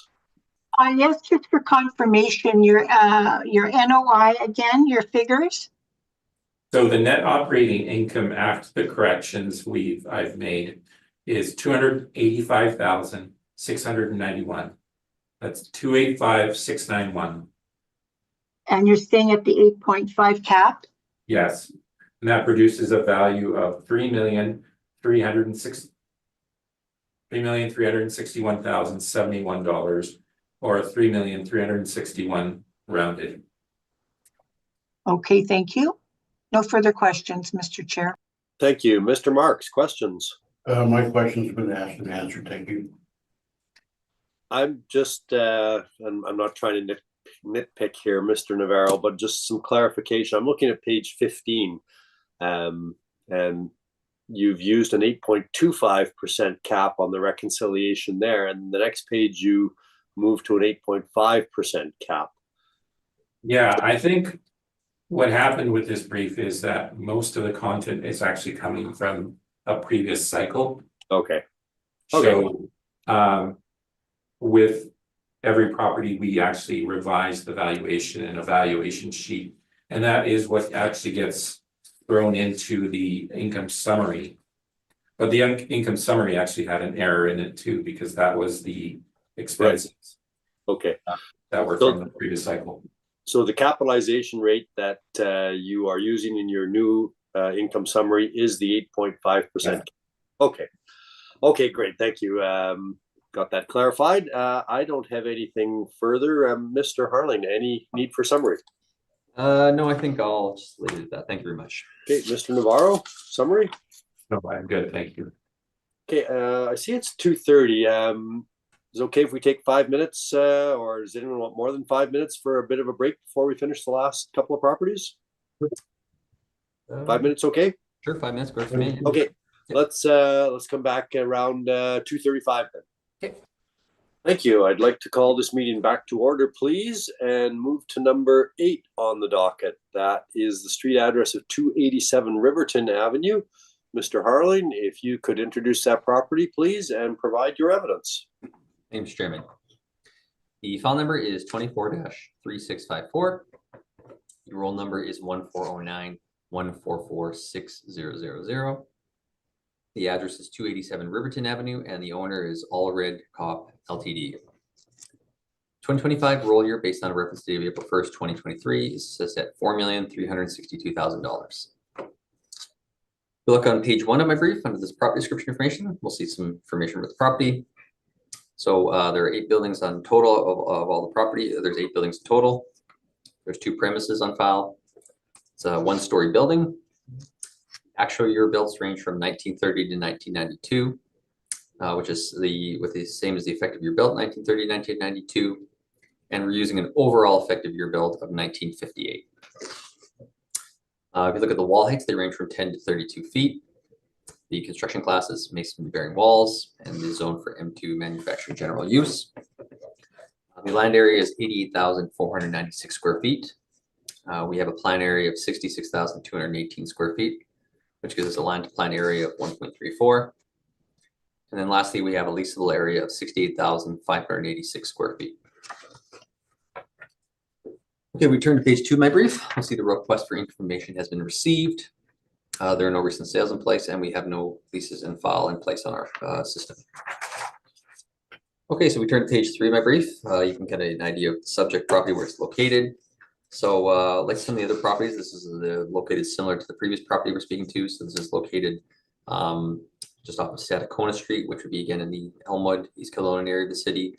You can kind of just see here the actual, if you keep going down Stadacona, that's the Louise Bridge, which goes into obviously downtown.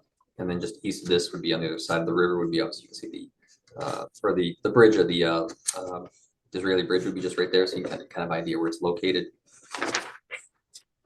Okay, page 4 of my brief. This is just an aerial view, just to give you a better idea. Again, it's indicated it's on Stadacona and Riverton Avenue, would be the main roads so the property can be accessed from. We turn to page 5 of my brief. You'll just see the parcel outline, and again, a zoomed up photo. And then if you turn to page 5 of my brief at the bottom here, you'll just see again, it's just a closer view of the subject, and then just the parcel outline of the property.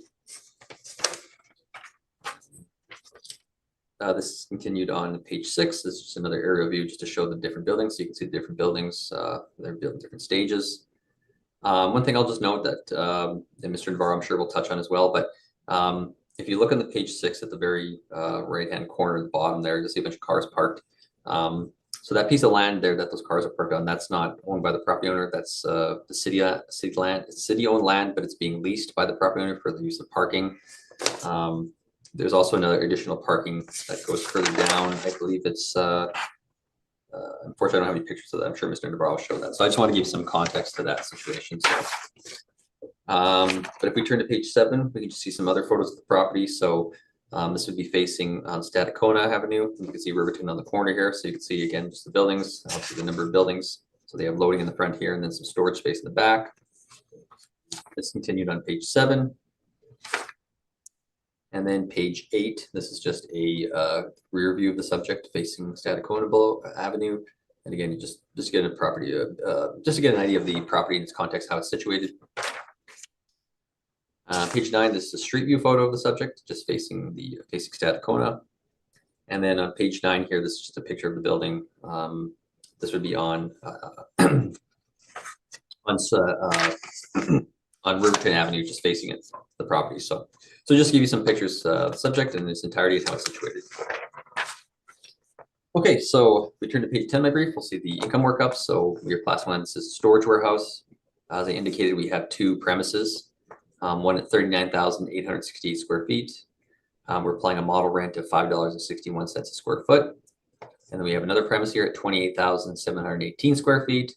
And we're applying a model rent of $3.57 a square foot.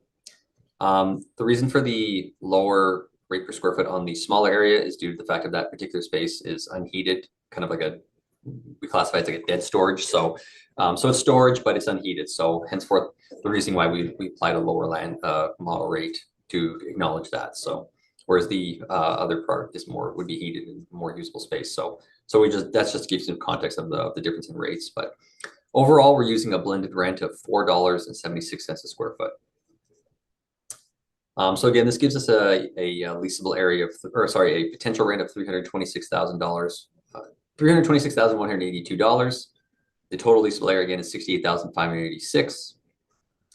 We're allowing 1.5% for vacancy, which gives us an effective gross income of $321,289. We're allowing 3% for expenses, as well as $4 a square foot of shortfall. This gives us an overall net operating income of $307,535. And then lastly, we're applying an overall capitalization rate of 7.05%, which gives us the estimated value of $4,362,000. Okay, if we turn to page 11 of my brief, you see some of the rent comparables I've shown here. You know, the property being a bit bigger, you know, you're not going to find as many comparables of properties of this size. You know, so I did have to show some comparables outside the market region. So the other areas I looked at comparables would be other industrial areas with similar types of properties. So we have 2136 Notre Dame Avenue, 1680 Church. So those would be Church would be located more in the Inkster area. 2475 Day Street. This is actually this is more located off Day Street in the city. 89 Bunting, 1169 Sherwin, Inkster Boulevard. 672 Kimberley, this would be the closest to the subject. Again, slightly older lease though, but 99 Bannister Road, 117 Sherwin Road, and 515 Oak Point Highway. So some of these would be located more like Logan Avenue, Inkster Boulevard. So again, similar industrial type areas, but as I indicated, you know, some of the comparables, there's not as many comparables of this size in the market region. So I did have to show my sources of, you know, outsource my regions, looking outside the market region. So these lease start dates range from January 2018 to March 2022. Lease start dates, or sorry, the leasable areas range from 22,758 square feet to 61,400 square feet. The wall heights range from 12 to 30 feet. 50 rear builds range from 1966 to 1982. And the rents in place range from $5.67 a square foot to $9.32 a square foot. If we turn to page 12 of my brief, look at the capitalization rate information. So, you know, if under the industrial section, we've indicated a cap rate of 7.05%. So looking at the city's outside source, or the city's 28th percentile, it falls within the range indicated by the city. Looking at some of the other outside sources, the cap rate would fall within their range as well. And again, all the other properties factors that would drive cap rate would be age, size, location, wall heights, all the building characteristics. Those would be factors that would drive the cap rate. Page 13 of my brief, this is just the municipal assessment active information. Page 14 of my brief is just the mailer that they provided us with. So there's the income they're generating as well as the, well, they haven't really provided, well, they have to provide some expenses. So the income and the expenses. Page 15 of my brief is just the actual tenant roster roll they've shown here. If you turn to page 16 in my brief, you'll see the building sections. So as I indicated, this this building was built between 1930 and 1930 and to 1992. So you can kind of just see here the breakdown of the different stages when the building was built. So so obviously we see here building sections 2 and 3 were built in 1930, roughly 4,500 square feet, 5,400 square feet. So I won't go through all the buildings. You can get an idea of here just when they were built in different stages, just to show there is some older space, but there is some newer space as well. So that's how we derive the overall effective year built. Turn to page 17 of my brief. This is the floor plan we had on file of the property. So you can see here at the top, this is Stadacona Street. So you can just kind of get an idea of the buildings. So there's a number of buildings here. You know, just this is the floor plan I was able to have in file. So there's a number of you know, buildings. They said they were built in different stages. So you can see some are used for storage warehouse. Some are like you know, this one's the paved yard, new storage warehouse, older shelter. As I indicated, there's some like space here that's dead space, that's cold storage. So you can get an idea of where that's located. So, but yeah, this is just a kind of a breakdown just to show the subject, some of the buildings within the property. And then lastly, on pages 18 and 19 is just some just the vacancy reports by the Johnson report, just to support the vacancy we applied. And that being said, that concludes the presentation, and I'm open for questions. Thank you. Thank you. Mr. Navarro, questions? Yes, regarding the capitalization rate that the model shows for this structure at 7.05, you're aware that a large chunk of this property is built before 1945 and earlier, correct? Yes, there is a portion that's older. Yeah, correct. Yeah. And you also are aware that a large section of this property overall is simple wood frame construction, correct? Yes, correct. There is that portion is wood frame. Yeah. Those are my only questions. Thank you. Thank you. Ms. Warhun, questions? None, thank you. Mr. Marks? My questions were asked and answered. Thank you. And I don't have any questions. Mr. Navarro, your evidence, please. Okay. This is 287 Riverton Avenue. You can see some of the pictures on pages 3, 4, on 5. So pictures on page 5, the above pictures on the top part of the page that show the parking situation. So you can see that cars are parked along a road there, and there is a barrier there, a chain link barrier. These are the areas that are actually leased out from the city. And there is more on that, but I will just take you through the pictures first. On page 6, you can see the what I'm highlighting here is essentially the ceiling, the roof structure, which is wood frame, which is not typical for any type of storage warehouse or manufacturing warehouse. Wood frame structures are rare these days. And also on the second floor, you can see a man standing there, and you can see that there are sections of the second floor office areas that are really not usable as office area. I believe this particular person is probably about 6'2", 6'3", but you can see that he's crouching over just to walk through here, and even I was having issues walking through here. And again, highlighting their warehousing areas. Again, wood frame. The second picture on the right-hand side on page 7 shows the newer warehouse area, has higher wall heights.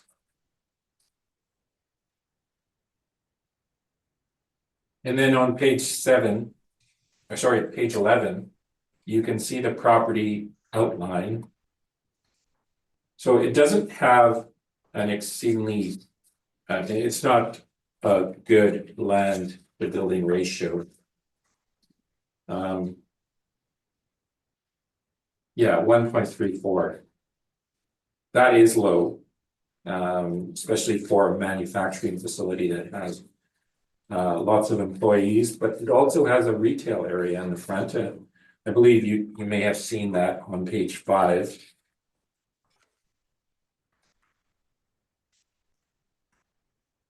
So you can see the outline of the areas that are leased out to the city on page 12, where we write in ancillary parking lot. And this is what the subject also uses for parking. So I'll get into that later, but we have taken that off of the main holding, and there is clearly a lease from the city for that. We've only addressed it in terms of taking off the value of the adjacent lot from the main property, as we did in the situation of 305 McKay. So if we go to the income information, we can just go straight to the summary. We didn't disagree with the rent. Hard to piece together a rent for this type of property. It's kind of unique. So we didn't have an issue with the $4.76 that the model was generating. We did it for a slightly larger area, that's 72,000 square feet, as opposed to the 68,586 square feet that the city has. And the 72,000 is actually taken directly from the client's information. So if you turn to page 31, you can actually see that the total leasable area that they've written on there is 72,000 square feet. Now they have some rental information, but this is owner occupied, so it's a book rent. That gives us a market income of 342,720 as a potential. Again, there's some need for correction here, so we've moved away from the 4%. We're agreeing with the 1.5% vacancy. The 4%, again, as I believe I stated in a previous case today, is what we go with in terms of our basement for vacancy within the city of Winnipeg. However, in these in this particular case, we are agreeing with the assessor's vacancy of 1.5%. So that changes some of the numbers.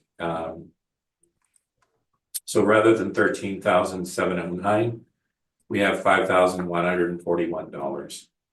And that changes our effective market income to $337,579. That's 337,579. That also changes our expenses. So our shortfall changes to 4,320. Non-recoverables change to 3,376. And other instructional change to $6,752. The total expense allowance changes from 21,390, 14,448. Now that changes the net operating income. Obviously, it increases it. So the net operating income is 323,131. And I will just double check that just to make sure the math is correct.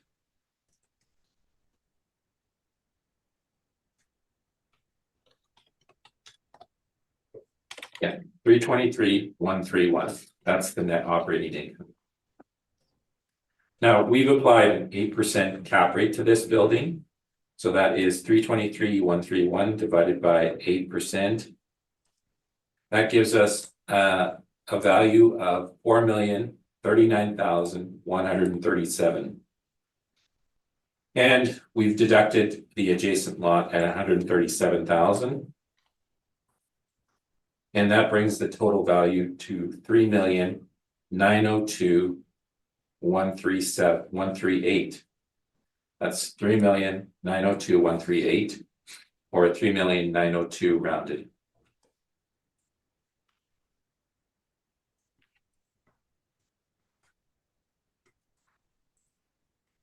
Now in the appendix, we have some information regarding the use, why we deduct that that adjacent parcel, and also the income and expenses from the owner. So I am open for questions. Thank you, Mr. Harlan. Questions? Just one quick question for context, because I'm mindful of the parking situation, and I understand the just out of curiosity, what do you know they're paying for that? Just out of curiosity, or is just out of or do you have that number by any chance? Or I don't. Okay, I didn't look at the city lease. No. Okay, that's no problem. I was just curious. That's all the questions I have. Thank you. Okay. Thank you, Mr. Marks. Questions? No, me, thank you. Ms. Warren, questions? None, thank you. My question relates to the additional parking. That is city-owned property, you indicated? Correct. And the owner of 287 Riverton pays to lease that property for parking? Correct. Correct. Okay. Okay. Thank you. I don't have anything further. Mr. Harlan, any summary? No, I'm good. Thank you very much. Mr. Navarro? No, I'm good. Thank you. Okay, then we will, number 9 has been withdrawn. That's correct, Ms. Goto? Yes.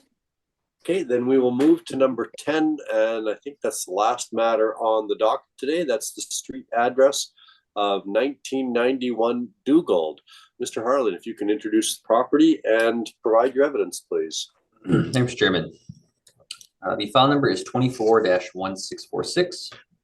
The roll number is 0901042580. The address is 1991 Dugald Road, and the owner is Stripe Property Limited. Hope I said that right. The 2025 roll year based on a reference date of April 1st, 2023 is assessed at $4,835,000. If you look under page 1 of my brief, the property description information, we see here we have 6, there are a number of 6 buildings, 1 premise. It's a 1-story building. The actual year builds range from 1988 to 2009, which is the same as the effective year builds. And we're using an overall effective year build of 1989. If we look below here, we'll see the wall heights are 13 to 20 feet. The class construction is steel and metal frame walls. The area is zoned for M1 manufacturing light. We have a land area of 113,816 square feet. It's a plan area of 35,858 square feet. This gives us a land to plan area of 3.17. And we are assessing a total leasable area of 35,858 square feet. Okay, if we turn to page 2 of my brief, see the request for income information have been received. There was a recent sale, however, it's post-reference, so I will not be speaking to that. And there are no subject property leases in place. Okay, if we turn to page 3 of my brief, you can see the subject property where it's located here. So again, this is located on Dougal Road. Just east of the subject would be Plessis Road. And just west of that would eventually you would hit Lashimoni Boulevard. So this is where it's located on the Dougal Road. Okay, so if we turn to page 4 of my brief, you'll see an aerial view of the subject. So you can just get a better idea of how the property is situated on Dougal. If we turn to page 5 of my brief, you'll see the parcel outline and see how the building is situated on the parcel, again, where its subject property is located. Page 6 of my brief is just a further aerial view, just to show the property in its entirety. If we turn to page 7 of my brief, you'll see the subject again from a different angle, just to kind of show the different buildings. As I indicated, they were built in different stages, so you can kind of see when they were built. The one further back is the most recent building, and you can again see where the access point is on Dougal Road. Page 8, this is just some further views of the subject from different angles. You can see here on the one side here, they have access here. They have loading bay doors. So you can see some of the semis in there. Page 8 is just the other side of the subject. And then page 9, this is just the rear of the subject property facing Dougal Road, just again to show the buildings in its entirety. You can see the different wall heights and such, just to get an idea of their building different stages. Page 10 of my brief, these are just some street photos. You can see here of the building. So at the top here is just a picture facing off Dougal. This is continued on page 10 at the bottom. And then page 11, you can kind of just see here some of some more further photos of the subject property in the front. So you can see here the tenant here, that's West End Tire. So they're used the building is used primarily for some shop, a garage, for shop. And you can get some idea of what the building is used for here. Okay, so if we turn to page 12 of my brief, you'll see the income workups. We're classifying this as a storage warehouse. We have the one premise in file. So the total leaseable area again is 35,858 square feet. We're applying a $8.46 model rent, which gives us the potential rent of $303,359. We're allowing 1.5% for vacancy, which then gives us an effective gross income of $298,809. We're on 3% for expenses, as well as $4 a square foot of shortfall, which then gives us a net operating income of $287,694. And then lastly, we're applying an overall capitalization rate of 5.95%, which gives us the estimated value of $4,835,000. Okay, so we turn to page 13 of my brief to see some of the rent comparables I've shown here. Again, so I've shown some comparables here from a variety of areas. So the first comparable is on 1100 King Edward Street and 1256 Sherwin. So these would be more located in the St. James area. 2475 Day Street, this would be actually the closest to the subject property. 333 Debate Street, this is also very close to the subject in the St. Boniface Industrial Park. 1221 Sherwin Road, this is more in the St. James area, and then 2024 Logan Avenue is in Logan. So again, being a bit larger property, it's harder to find comparables of single tenant buildings. So I've shown some comparables from different areas. So the lease start dates range from January 2019 to May 2022. Lease start dates range from 3 to 5 years. The leasable areas range from 21,033 square feet to 47,500. The wall heights range from 14 feet to 27 feet. Effective rents range from 1960 to 2000. And the rents in place range from $8.60 a square foot to $10.70 a square foot. Okay, so we look at page 14 of my brief under the cap rate. So we've applied a cap rate of 5.95%. So this falls within the 28th percentile of the subject property. Looking at some of the outside sources, it falls within some of the ranges. It is a bit lower in some of the other ranges. I'm mindful of that. Some of the factors that would drive that cap rate would again be the, again, as I indicated with other properties, age, size, location. So, it's on Dugald Road. There's a lot of industrial here. So, it's got good access, good visibility. Again, it's been built in stages, but the overall effective year built in 1989. So it's not as old as some of the other properties we've spoken to today. So, those would be some factors that would drive the cap rate. The land to plan ratio is, obviously, it's better than some of the other properties we've dealt with, 3.17. So, so those would be some factors that would derive that cap rate. Page 15 of my brief, just some observed information. We turn to page 16 of my brief. See the property is fully owner occupied at the time this lease was, or at the time the property was owned by the tenant owner.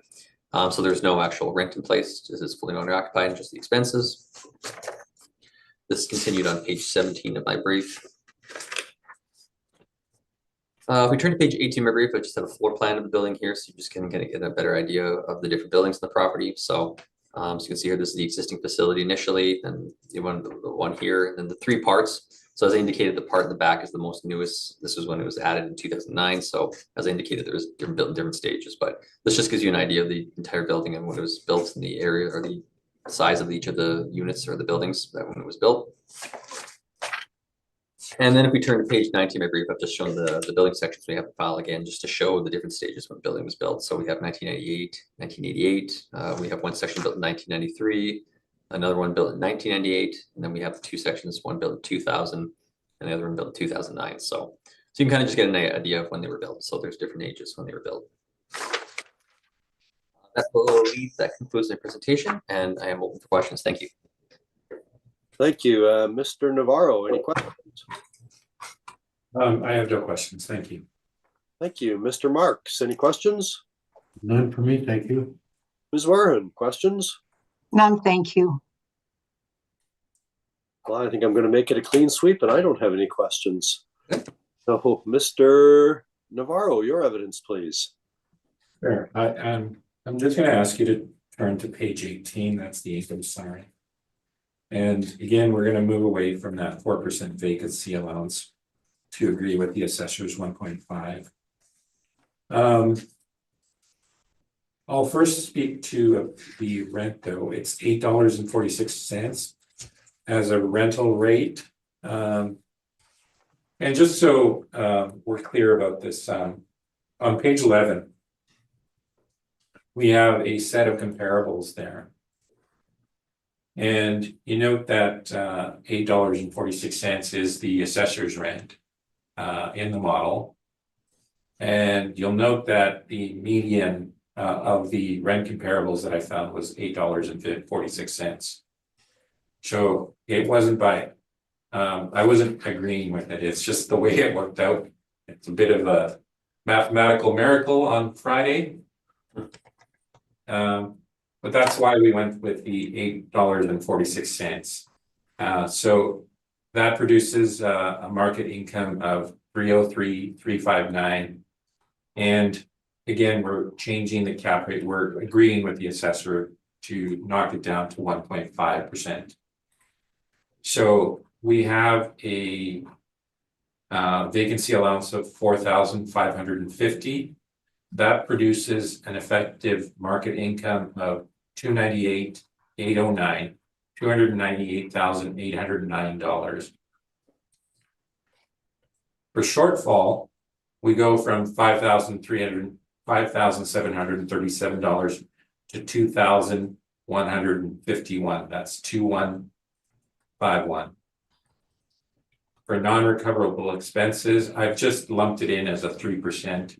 I think in the previous ones you've seen that there's been a 1%, 2%. In this case, I just call it 3%. So that changes from 8,737 to 8,964. So the allowance total changes from 14,474 to $11,115. That's 11,115. And the net operating income changes to $287,694, $287,694. Now, if you divide that by the capitalization rate that we've used at 6.75, that brings the value to $4,262,133, or $2,262,000. Now, why we've gone with 6.75? You can see on our chart there on page 16, the range is 6.5 to 7.50. This is a single tenant property, so that would have been the only justification, I think, for changing to or adding an additional 25 points to the property itself. So that said, you can see there the range we have is 6.5 to 7.50. We don't think that 5 anywhere in the 5 range is appropriate for this property, but yeah, I think 6.75 is appropriate. 4,262,000, and we've included the income and expenses that are provided by the owner, and I'm open for questions. Thank you. Mr. Harlan, questions? The question I was gonna ask was answered, so I'm good, thank you. Okay, Mr. Marks, any questions? Nothing for me, thank you.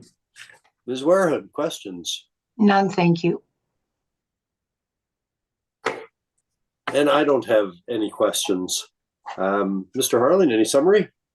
Nope, I'm good, thank you very much. Mr. Navarro? No, thank you. Well, that concludes this matter, having heard the evidence, and that, having heard all the matters, that concludes the docket. Thank you, gentlemen, for your cooperation both before and during, and the succinct way that you presented your evidence. Much appreciated on this Friday afternoon, right before Christmas. So all the best of the season to you, and this hearing is adjourned. Thank you, everyone. Very much, and happy holidays to everyone. You too, everybody. Take care.